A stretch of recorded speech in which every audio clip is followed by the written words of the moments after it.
Let's take a look at the Affordable Care Act, often called Obamacare, because he's the one who had put it into practice here. It generally made health insurance mandatory for people, and if you couldn't afford it, they had a marketplace and some ways to uh, get it to you at a more affordable price. So let's take a look at some of the things that we have to consider with that.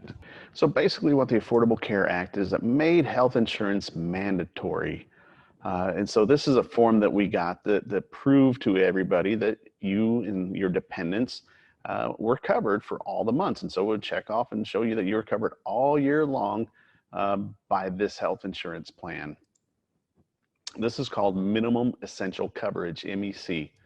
And it penalized you if you didn't have coverage or have an exemption. There's exemptions that got you out of having to be required to have this MEC, like religious things or hardship coverages. You were exempted from having to have MEC. But if you didn't have an exemption and you didn't have an MEC, then you had a penalty called the individual shared responsibility penalty. And the concept was what this penalty would eventually equal what it would have cost you to buy the health insurance. So then instead of paying a penalty, you would just buy the health insurance. The penalty no longer applies after 2018. Of course, not getting political here, but this was a Democratic plan that was put into place, i.e. Obamacare, and now Republicans control the White House and the Senate, and so they're trying to get rid of it. And this is one of the things they've done, is they've done away with the individual shared responsibility penalty. You are still required to have MEC, but there's no penalty if you don't. So we're still seeing these letters to this day because they're still required. To help you if you didn't make enough money to be able to afford health insurance, they created the marketplace where you could go and you could buy health insurance, and you would put in some estimates of what your income was, and then you could get a credit called the premium tax credit against your insurance. So here you can see the monthly enrollment premiums are $957, and you can get a $487 credit. So you'll generally just pay the difference between the two numbers. And so that helped a lot of people be able to afford it. The problem with this is that it was based on your income, and you received a credit for or discount on your insurance, but you may have to repay it if your income changes for the year, because you generally have to forecast what your income is going to be. Like right now, the enrollment periods I think are starting up for 2021. We're going to have to estimate what your income is going to be for 2021 to see how much of this tax credit you're going to get. And then if you miss that target, if you make way more money than that, you might have to pay this back. And that creates a significant burden on some people. The other thing we see is that people don't give us this form right here.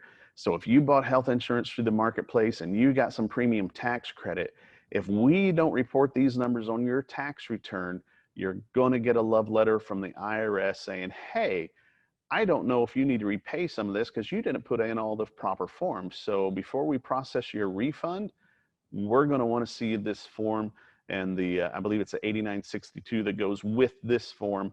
So we know if you earned this full amount, this $5,844, to see if that was enough or not.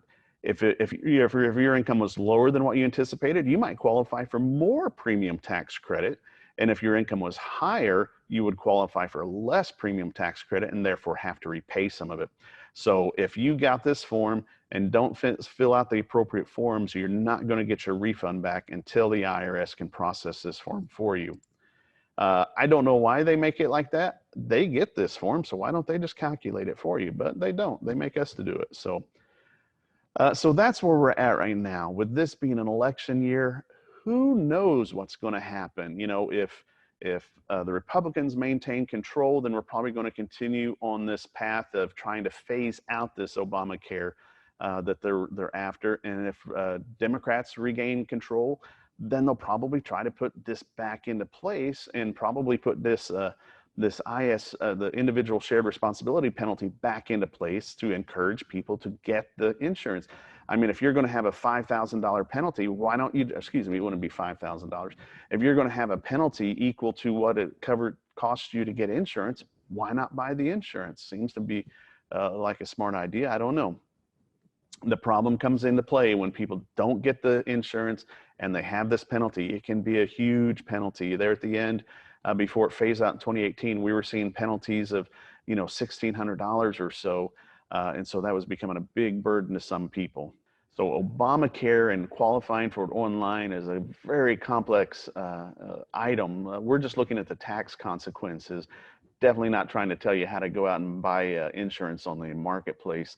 But if you do get your insurance on the marketplace, be aware of that 1095A form that we saw, and make sure you put it on your tax return and fill out that 8962 that shows how much of that premium tax credit you were eligible for.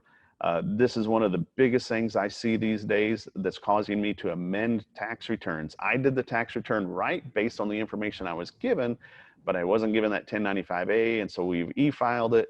And then we get the love letters from the IRS saying, we're not going to process it till we get this other form. And so then the taxpayer has to go find that form, bring it to me, and we have to amend the tax return so we can get that in there. I don't think we amend it. I think we just add that 8962 is what the IRS is mainly after. Then if they have made more money, then they have to repay a lot of that tax credit, and it can be quite painful to them sometimes. So coming up next, we're going to start talking about some education credits that I think we've already talked about before, but the book wants us to cover them again, so we're going to look at them one more time.